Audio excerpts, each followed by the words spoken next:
Definitely ఇది ఒక పెద్ద బ్లాక్ బస్టర్ అని నేను అనుకుంటున్నాను. ఇంకా చాలా సినిమాలు ఉన్నాయి.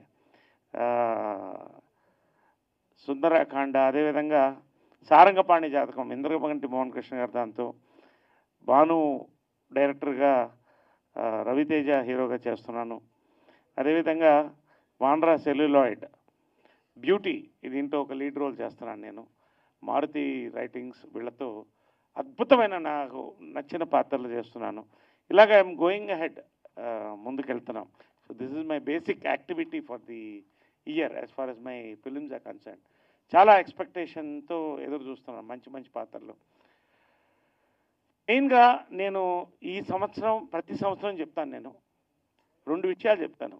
మరొక్కసారి నేను ఇవాళ ఇక్కడ బాగున్నానంటే సీనియర్ డైరెక్టర్స్తో పాటు నాకు పెద్దపీట వేసినటువంటి young directors of Telugu industry. ఇవాళ it is a young Telugu industry because maximum నేను చేస్తున్న 9 సినిమాల్లో 7 సినిమాలు యంగ్ డైరెక్టర్స్, న్యూ డైరెక్టర్స్. కొత్త రక్తం ప్రవహిస్తూనే ఉంది సినిమా ఇండస్ట్రీలో. That is the success of Telugu cinema as Indian cinema అనుకుంటున్నాను. So I thank all my young directors apart from my senior directors.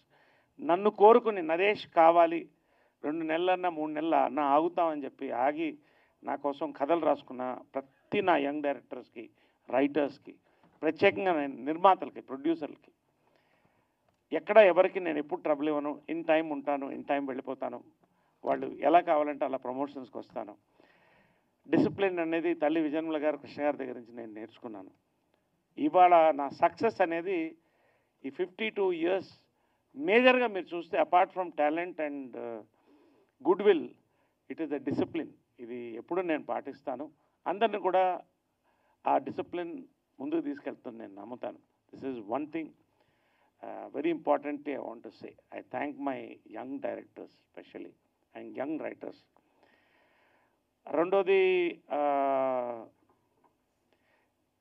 So this year is a very busy year for me as an actor.